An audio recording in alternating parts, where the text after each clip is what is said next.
So, Nia Akoma is Marsha and Nawasha Akoma House Initiative. Welcome.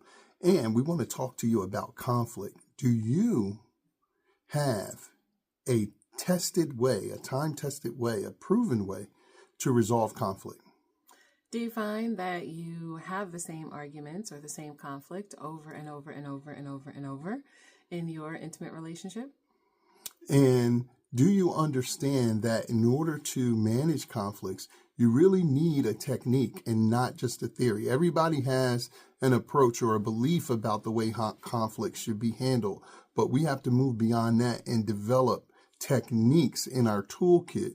First of all, we got to be able to say to one another and acknowledge and agree that we are in conflict, because oftentimes when we get in conflict, somebody is in denial about the fact that we're in conflict, or someone is slow to accept that we need a technique now to move us to where we need to be. So there is an indigenous purpose in conflict. Sometimes in relationships, we think that a relationship is going to be smooth and perfect if there is no conflict, and that's not actually true. Right. What's important to understand is that there is purpose. The purpose of the conflict is for you to resolve an issue, for you to come to new understanding, for you to even affirm the understanding that you actually have as what's true and as what's correct. So today we're going to talk to you about one of the virtues of Ma'at, which is truth, Right. and how you can use truth to resolve conflict. We also want to talk to you about 2 ways that you can resolve conflict in your intimate relationship. So first, we use something that is a foundation in our relationship, which is the principle of Ma'at. And one of the virtues of Ma'at is truth. From an indigenous perspective, truth has 4 parts to it. Mm-hmm. Sometimes we kind of say in an intimate relationship, you have my truth and your truth, or some version of the truth. Mm-hmm. And that's a little bit of what is left over from our indigenous understanding. But what we like to share with each other, for ourselves and with our clients, is that there are 4 truths. And all of them are part of the truth, right? So the first truth is his truth. There is a truth that is his in the intimate relationship. Right. And the second truth would be her truth. So this is what gets presented in the intimate relationship when there's a conflict. One person has a truth, the other person has a truth, and they both feel that that's the truth. And so there's a little bit of a clash when those 2 truths come together. And if we're honest, we'll be able to recognize the other 2 truths. So the third truth, which is actually above his or her truth, is the truth that they both know but are not acknowledging at the time. So a lot of times, if we would just pause in our conflict or reflect on a previous conflict, we would realize that some of what my partner is saying is actually the truth. That's the truth that we both know but aren't really acknowledging. The other thing is it's a little bit more of a challenge to get into, but I think most of us could do this if we acknowledge the spiritual understanding of our intimate relationship and coming together. And this is the truth that neither one of us know. So there's some element that is unknown. This is what we call the God concept of knowledge, right? The Most High, the all-knowing concept. So when I come together with another person, no matter how much I know my truth is only filtered through my experiences, my biases in a way, based on what I have done, what I know to be true. And that same thing happens with another person. I can also say, okay, I kind of don't know what else is going on. That's what I'm not acknowledging behind myself or the other person. Mm-hmm. But the thing that I really don't know, that I have to accept that I don't know, is the universal truth, the truth that's unknown to both of us. And if we could acknowledge all 4 of those parts, we would have a much better understanding of what the conflict actually is, which would help us lead to resolution. Yeah, I think for a lot of people, nothing brings up our emotional immaturity like conflict, because conflict often exposes the weaknesses in our skill set. We're in conflict because most of the time we don't have the awareness and or the skill to actually get out of conflict. Not being aware and being skilled is the best of those 2 scenarios, because there may oftentimes be things that your partner's focused on that you're not focused on. And when it's brought to your attention, you recognize how much unawareness you had around the subject. But if you're skilled, you could redirect your skill and then address that. But if you and your partner both acknowledge, hey, this is a conflict and we don't have the skill, whether the skill is understanding or the skill is a transformational skill that will move you to a new goal.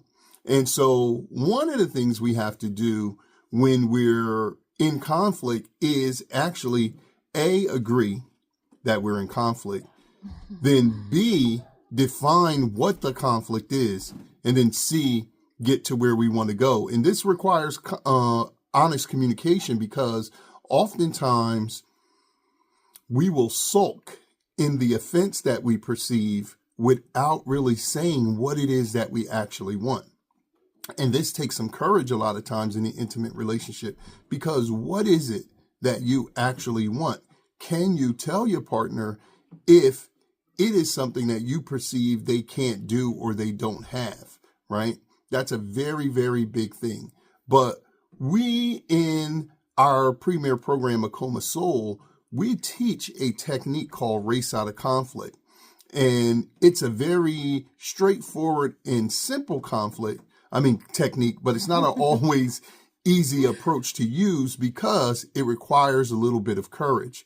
Now, right now, today, we want to share with you just two things that are not really from Race Out of Conflict, but can also be added into your toolkit to help you to resolve some conflict. So one is location, right? You know that there are certain conversations that you want to have. There are certain conversations that you're avoiding having because of reaction, because of being revealed about how you really feel, or being rejected about what it is you desire. And some of those conversations are so long-standing, or they're so intense that if we bring them up, it can get really, really out of hand. So the one thing that we suggest is, A, you got to prophesy and understand that this thing is going to come up.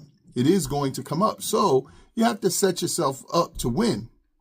One of the simple things that you can do is let your beloved know that we're going to go out to lunch or dinner or somewhere where it's very public and it's intimate. And we are going to have this conversation there, right? We're going to start it at dinner, as Nawasha says sometimes, and be done by dessert, right? So we're going to leave what we deal with there. What this technique does is ideally put you on your best behavior. Now, we live in a time now where we can be it can be off the hook, right? In terms of our social etiquette, right? Even when we're on our best behavior, we've all been somewhere and we see somebody acting as if they don't have any home training, right? So we live in this social media era where anything could jump off. But 9 times out of 10, if we're in an intimate relationship that has a certain level of decorum and pride and oomph to it, right, we are not going to show out too much in public. And now here's where emotional maturity comes in, because we have to agree we only going to have this conversation at this dinner date or at this lunch date or in this public place. So we don't get the opportunity to raise our voices beyond a civil level. Hopefully we don't start throwing food. It doesn't ramble on into 100 different things. We don't, leave the physical proximity of the conversation and run away or slam the door and drive the car away and all the dramatic things we see in corny movies, right? We can actually sit face to face and have the conversation at an equal decibel. Now, if you're really savvy, you're going to bring your sand timer to make sure that everybody has equal listening and talking time. Listen first, right? And then you're going to deal with what you actually feel, what is the conflict, where you want to go, and then you both present some solutions that you can negotiate on. So that technique of taking the conflict from the inside, transporting it outside is the first one that we're offering. And one of the reasons this works, as Masha was saying, is because you're on your best behavior. But another reason that it works is that you have set a time and a place to deal with the conflict. So sometimes we don't even know that we're in conflict or that the other person is feeling that there's a conflict brewing. Right. So by saying, hey, we have a conflict and we're going to deal with it at this place at 7 p.m., in that in-between time, you should be thinking of how to resolve the conflict so that you're showing up much like you show up to a business meeting, right, with some intention and some aim of resolving the problem, not just defending your truth. Another thing that's really important in that lane of understanding that you're in a conflict is sometimes we offend each other in our intimate relationship, and the other person doesn't even know that there's been an offense. Now, sometimes you do know there's been an offense, but many times you don't know. And what's really important, something that we talk about in Akoma SOUL, is a scale. Really having a scale from 1 to 10, right? If you feel that we're having a conversation and I feel like I'm at a 4 and 5 and nothing is really chaotic, I feel uncomfortable if there's conflict at a 7, 8, 9, 10. As soon as you get to a 6, you need to be able to have an anchor word, a safe word between the two of you that you can let your partner know, I'm getting to a 6. Right? Because sometimes what happens is without that anchor word, you're having the conversation, maybe something internally again has changed, but you haven't really made that clear to your partner. So the conversation goes back and forth, and before you know it, one person just seems like they're at a 9 or a 10, as though that came out of nowhere, and that never actually happens. Right. It doesn't come out of nowhere. It always comes out of somewhere. We are monitoring it. Whatever that feeling is that lets us know that an emotion is changing, that's all happening internally. So Masha and I have a word for an agreement.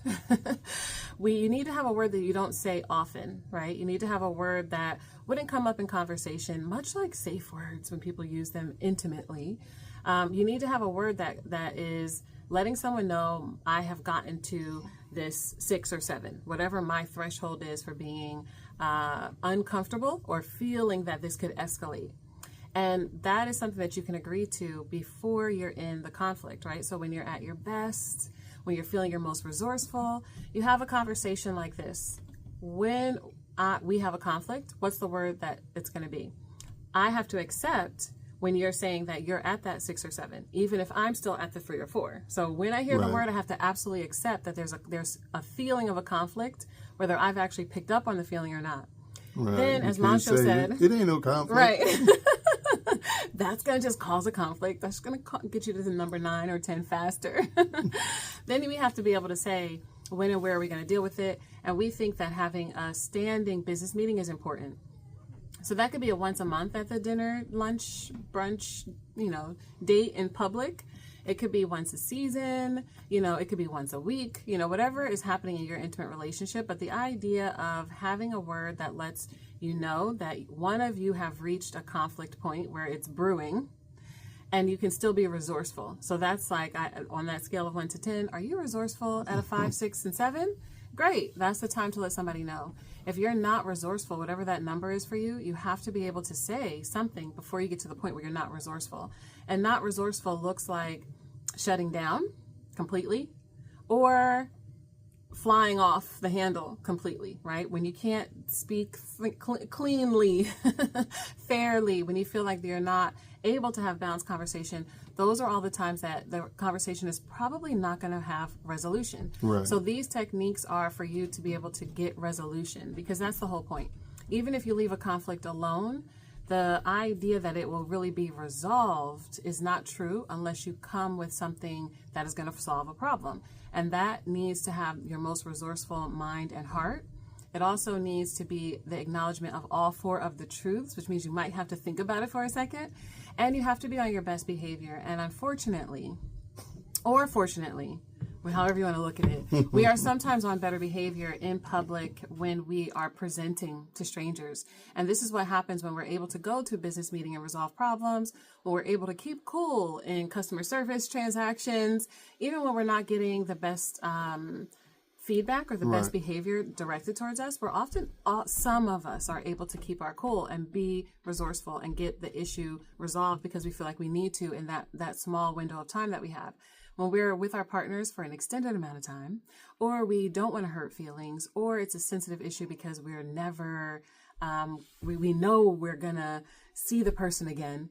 it doesn't have the same effect as when we confess to a stranger, or we, confess to a priest, or we just share our heart on social media. We kind of can have a detached feeling when it comes to really big issues. And so what we want to be able to do is have that in the intimate relationship, but in a healthy way. Detached to know all of the truths and be open to it. Detached to accept the anchor word from your partner, and detached to handle the issue in a time window in public. So those are the conflict resolution techniques that we would love for you to try. And then let us know in the comments, have you ever had any of these things help you be resourceful? Like, have you ever had to deal with something in public and helped you keep control over your emotion? Do you have any kind of safe words, anchor words with your partner? And has it helped you in your intimate relationship? And how do you acknowledge more than your truth when it comes to someone that you love and having a conflict with them? And my final thought is to say this: always remember that the Holy Trinity in the intimate relationship is she, he, and the we. If you're going to resolve conflict, the paradigmal shift that you need is to be thinking about the we. The team will win. And so this way you don't have to stand your ground on a point and be belligerent, and you don't have to concede yourself to your partner's way. You know that resolution is a win for the team. Now, it doesn't mean that everyone always scores, but what it does mean is, as a collective, we win the most important part, which is the game of love, right? We win this game. On this day or this season of life, we're able to win as a collective. This is the emotional maturity that we got to bring into the conflict dynamic, because without it, any technique we give you, if you hold on to emotional immaturity, you won't. It's like trying to drive with the brakes on, right? It's just not going to work. So if you are interested in learning our premier patented technique, the Big Mama, called the Race Out of Conflict, which has something for him, something for her, and a harmonization of styles so that you can get out of conflict fully and with a little spirit of competition, right? So you can race out of conflict. We will teach you that technique exclusively in our premier counseling, relationship education counseling program called Akoma SOUL. If you're interested in having a conversation with us about the dynamics of soul and what you would get, click the link connected to this video, and we'll look forward to talking to you so that we can help you on your path to resolving conflict in your intimate love life. Until that time, as always, we are greeting you in the eternal words of Black love culture, and we're saying, Nia Akoma. Nia Akoma.